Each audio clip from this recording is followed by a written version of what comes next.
While the North Dakota resident waterfowl opener was last weekend, there's still a couple of months to go for hunters to get out and enjoy the state's abundant waterfowl. And Doug Leier with the North Dakota Game and Fish Department is in today with some great reminders. It's starting to definitely feel like fall, so now people and hunters are like getting into the right state of mind. We are definitely shifting into gear for the hunting time of year, and this coming weekend is the non-resident waterfowl opener in North Dakota. And with the wet field conditions, really, it's not just a North Dakota thing. It's a Minnesota, a South Dakota. It's everywhere we're at. We're going to probably see more and more hunters that may actually be using duck boats and going actually out on the water, because field hunting is so soft and mushy and muddy that a duck boat or a canoe or might be a better option. And when we start talking about waterfowl hunting over the water, there's some safety concerns that we want to make sure that we get out there, because unfortunately sometimes people think, well, I don't need to be wearing a life jacket. But when you consider how cold the water is, potential with hypothermia,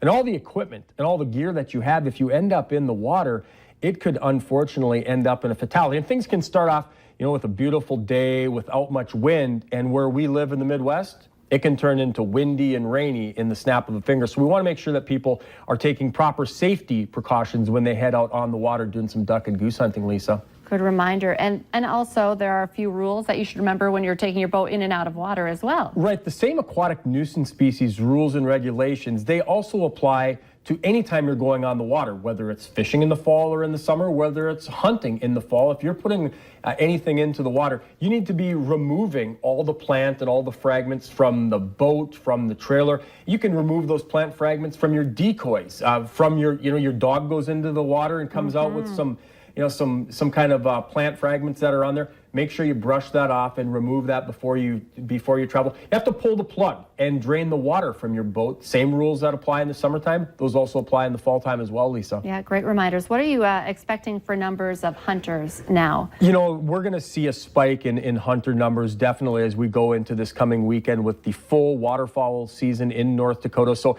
as you said, this is the time of year to be getting out there. It's not just football season, it's hunting season, and there's a lot of people that will be taking the fields, and we should have some pretty good numbers of ducks and geese out there. So it shouldn't just be a good time to get out there. It should also be a successful time for hunters that are looking for some birds out there, Lisa.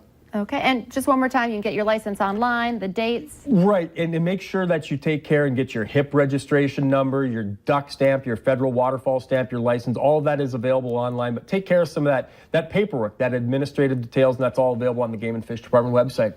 Doug Leier with the North Dakota Game and Fish Department. Thanks for coming in today. You're welcome.